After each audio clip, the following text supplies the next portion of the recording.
guys, welcome to Get Busy Watching. I'm your host, Honest Dan. Let's talk movies. Relax, be cool, cause if you don't, you'll act like a fool, so be cool. No real intro for this one. Edgar Wright puts out some interesting work and I've been looking forward to this one. How could I not be? Anya Taylor-Joy is one of the best young actresses working today, and Thomasin McKenzie is a rising star all her own. Not to mention, I've never heard of a time travel horror movie before, so color me interested. This is my honest opinion of Last Night in Soho.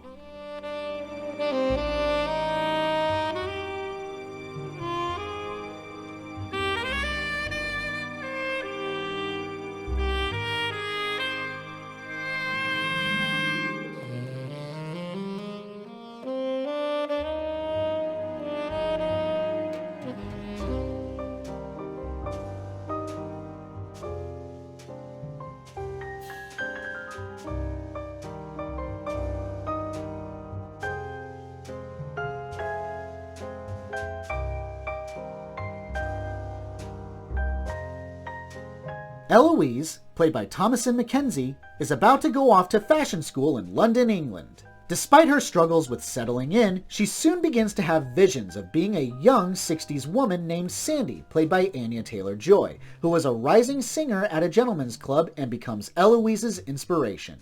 However, the more of these visions she has, she soon comes to the realization that Sandy was a troubled and abused woman forced to do many things she never wanted. To make matters worse, Eloise begins to be haunted by ghosts from the past messing with her mind. It's not just that I need to do this for me. I really want to. For her.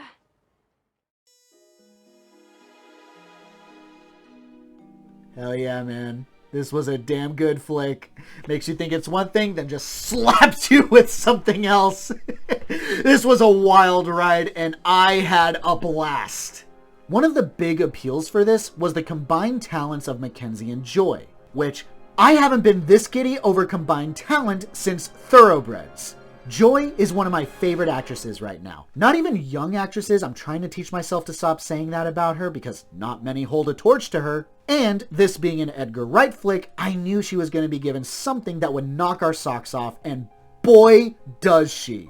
As Sandy, she has this sense of confidence that makes her so much fun to watch. But as the story develops and we understand the true purpose of her working at this club and what she's forced to do to get to where she wants to go career-wise, you become totally enveloped in her tragedy. I want to be your new headline act. Where have you played before? Nowhere. Who starts at the Café de Paris? Me. But if there's anyone who gives Joy a run for her money, it's Mackenzie. Holy crap, she is striking in this. She has incredible energy, especially at the beginning when Eloise is admitted to art school. Maybe gets a little over the top in parts, but coming from her, it's endearing, and I allow it. But as soon as she touches down, she loses that energy, from cab drivers hitting on her, a la Fake Taxi, to a roommate being a mean girl and making their personal lives a competition, forcing her hand into finding a new room to live in, as well as finding a job to pay for it. And all of this is breaking her down. It's so hard not to feel for her. But then the actual plot rears its head and all you can do is get swept up into what she thinks all this time traveling is, and then just as determined when she realizes what it actually is. Mackenzie brings the house down, to say the least, making her and Joy the perfect duo, and with such little direct interaction, it's nothing short of inspirational. So you imagine the wearer when you're designing? When I see someone in it, when I imagine it, she's wearing the dress. As for the negatives, they're small, borderline nitpicks, but I'm going to talk about them anyway. All of them are centered around Jocasta, played by Sonova Carlson. Carlson herself is a fine actress, but Jocasta is an annoying character and feels like she belongs in a high school clique.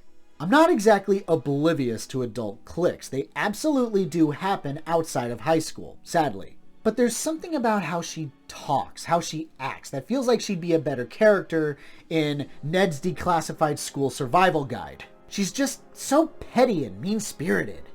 She killed herself. Yeah, I had a great uncle commit suicide, hung himself. So yeah, I know exactly what it's like. To make matters worse, Eloise still hangs out with her, even after hearing her talk trash about her in the bathroom.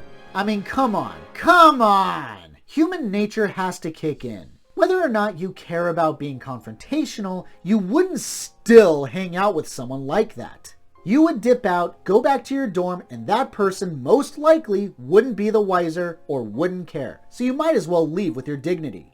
Yeah, this bothered me a little. It only happens once and it lasts maybe a grand total of 5 minutes, so it's not exactly worth being mad about. She's a lot fucking weird. I'd lay bets on her slashing her wrists before Christmas. Man, I feel like it's been a good year for horror films. Well, chalk this up to another win because this was so good. Debatable if it's my favorite, but we'll see. The end of the year is almost here and so are my top lists, so we'll see where it falls. In any case, highly recommended. Please check this out. My honest rating for Last Night in Soho, a strong 4 out of 5. You look familiar to me. Who's your mother? My mother's dead. I thought she might be. Thanks so much for watching, you guys. I really appreciate it. Have a great day. Stay safe and healthy out there. Hope to see you soon.